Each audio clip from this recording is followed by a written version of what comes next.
우리 몸을 이해하고 건강을 실천할 수 있도록 안내하는 전 국민의 비대면 주치의 건강 좋은 날 플러스. 고령화 사회가 진행되면서 노화는 자연스러운 현상이 아닌 극복해야 하는 것으로 바뀌고 있습니다. 특히 근육은 체중의 절반 정도를 차지하는 가장 큰 장기로 무려 600개 이상으로 이뤄져 그런 면에서 더욱 주목받고 있는데요. 이제는 질병으로 인식해야 하는 근감소증. 정형외과 유준일 교수는 근육의 역할은 우리 몸에서 매우 중요하다고 합니다. 우리가 흔히 근육이라고 하면 헬스를 해야 생기는 것이라고 생각하기 쉬운데요. 의학적으로는 그렇지 않습니다. 손과 팔, 심장까지 우리 몸의 대부분은 근육으로 이루어져 있습니다. 대표적으로 우리 몸의 근육은 골격근, 평활근, 그리고 심근으로 구성되어 있는데 이 가운데서 근감소증의 중요한 근육은 골격근이고 특히 골격근은 수축의 빠르기에 따라서 타입 1, 2로 납니다. 즉 여기서 말하는 타입 2, 2형 근육의 감소가 근감소증과 아주 밀접한 관련이 있습니다. 우리 몸에서 근육은 뼈의 성장, 자세 교정, 체온 유지, 체중 관리 등 많은 역할을 담당하기 때문에 상당히 중요한 역할을 하고 있습니다. 노화에 따른 골격 근육량의 감소로 근력 저하와 함께 각종 신체 기능이 저하되는 현상으로 나이의 기준은 국가마다 다르지만 일반적으로 60세 혹은 65세를 기준으로 하고 있습니다. 근감소증은 1차성과 2차성으로 나눠지는데 먼저 노화에 따른 기타 질환이 없이 감소한 상태가 1차성 근감소증이고 암이나 신경계 질환 등의 다른 원인에 의해서 발생하는 2차성 근감소증도 있습니다. 지난 2017년 세계보건기구에서는 근감소증의 정식 질병 코드를 등록했습니다. 근감소증이 발생하는 이유는 노화에 따른 현상, 남성 호르몬의 감소, 당뇨, 고혈압, 고지혈증 등 만성질환 연관성과 식욕감퇴, 소화기능 장애, 관절염, 척추질환 등으로 보행 능력이 소실되고 현대인들의 생활 습관 변화 등 다양한 원인이 있습니다. 골격근의 형성에서 중요한 영양소는 단백질입니다. 노인들에서 부적절한 영양 섭취와 필수 아미노산 섭취 부족이 근감소증의 중요한 원인인데요. 그 외에도 근육의 형성에 중요한 인자로는 성장 호르몬, 성호르몬, 염증 유발 사이토카인 등으로 알려져 있습니다. 움직임이 둔해지고 걸음걸이가 늘어집니다. 또한 계단을 오르내릴 때 힘들 수 있습니다. 자주 어지럽고 잘 넘어지고 앉았다 일어나기 어렵다면 근감소증을 의심해야 합니다. 또한 신체 부위에 따라 근육 손실 속도가 다른데요. 등 근육, 복근, 엉덩이 근육, 넓적다리 근육같이 큰 근육이 눈에 띄게 줄어듭니다. 큰 근육을 주로 구성하는 근육은 근력을 담당하는 2형 근육입니다. 노화에 따라 2형 근육이 더 빠르게 감소하기 때문에 손실 속도가 다른 것이죠. 근육이 제대로 기능을 하기 위해서는 2형 근육이 중요합니다. 근육은 신체의 움직임은 물론 각종 장기에도 관여하기 때문에 근감소증을 일으키는 위험인자에 주목해야 합니다. 제가 진행했던 연구에서 수분 섭취 감소 정도에 따라 근감소증 발생률이 1.5배 증가되는 소견을 관찰했습니다.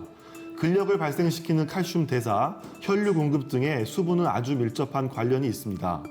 하지만 나이, 성별, 가족력, 음주, 수분 섭취, 수면 습관, 일상생활에서의 운동 습관, 단백질 섭취 부족, 골다공증, 당뇨, 고혈압, 고지혈증 등의 만성 질환력, 식욕감퇴 및 소화 기능 장애 등이 대표적인 위험 요인입니다. 또한 근감소증은 가족력도 관여할 수 있지만 영양 섭취 상태, 운동 여부 등의 후천적 인자가 더 중요합니다.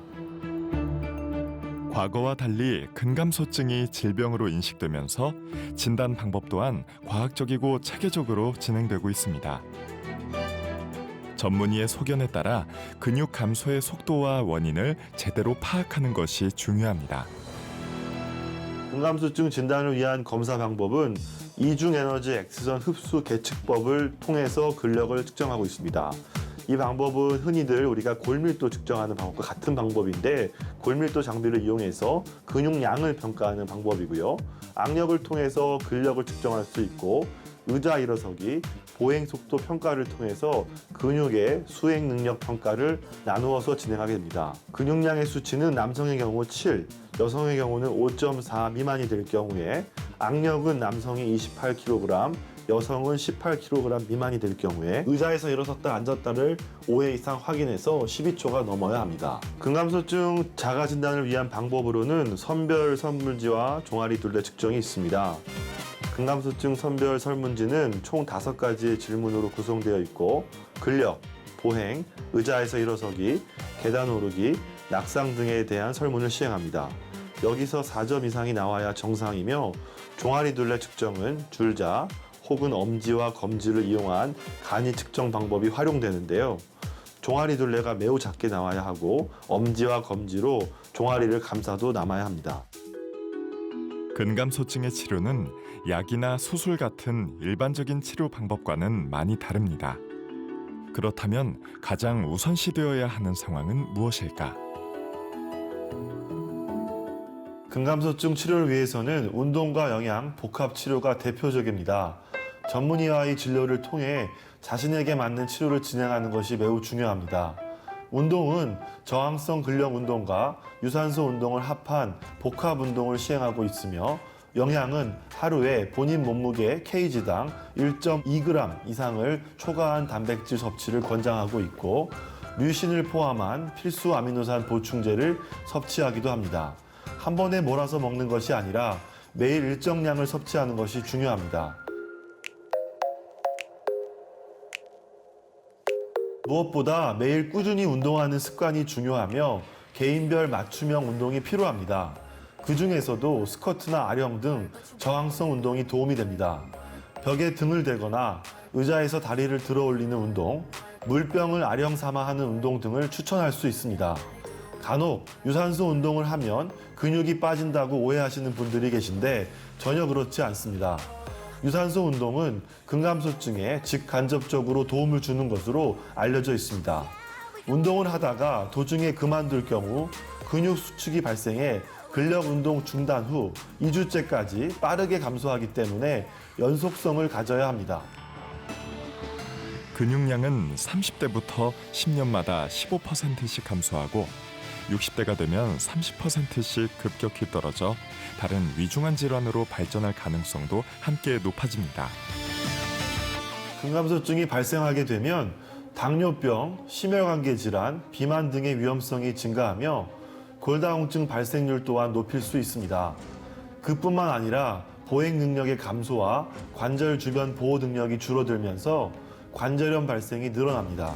가장 중요한 문제로는 낙상에 따른 노인성 골절로 고관절, 척추골절 발생이 증가한다는 것입니다.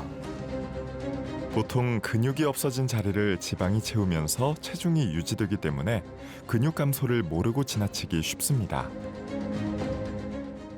근감소증을 막고 미리 예방하기 위해서는 전문의의 올바른 진단, 환자 스스로의 자세가 중요합니다. 근감소증을 예방하기 위해서는 첫 번째, 금연 및 금주, 충분한 수분 섭취가 필요합니다. 그리고 수면의 질도 매우 중요합니다. 두 번째, 아주 당연하지만 식사 습관 역시 본인 맞춤형으로 필요합니다. 한국인은 밥을 주식으로 하기 때문에 필수 아미노산 함유가 풍부한 잡곡을 이용하고 단백질이 풍부한 우유, 두부, 달걀 등을 적절히 보충하여 유지하는 것이 매우 중요합니다. 그리고 세 번째는 근감소증을 질병으로 인식하는 것입니다. 특히 근감소증은 치매 위험성을 높이는 것으로 알려져 있습니다. 근육세포에서 분비되는 물질들, 카텝신 B, 아이리신이라고 하는 단백질들이 뇌로 직접 전달되어 인지 기능에 영향을 줄 수 있다는 연구들이 보고되고 있습니다. 실제 여러 연구 사례에서 근감소증 환자에서 치매 및 인지장애 위험성이 증가하는 것으로 보고된 것을 확인할 수 있습니다. 근육의 감소를 일반적인 노화로 생각하는 우리의 시선을 질병으로 바라봐야 하는 지금입니다.